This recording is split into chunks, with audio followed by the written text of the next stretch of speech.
This is a reading book for level 2, children at level 2. The story is about Spiderman.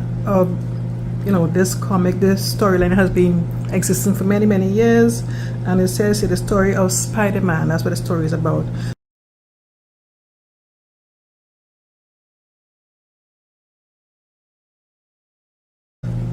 Level 2, this is basically for junior reader, kindergarten, grade 2. Simple storyline, compound sentences, contractions. And let's see what it looks like inside. The nice, easy to read storyline.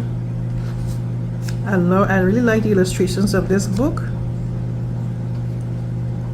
And the stories are fun, easy to read.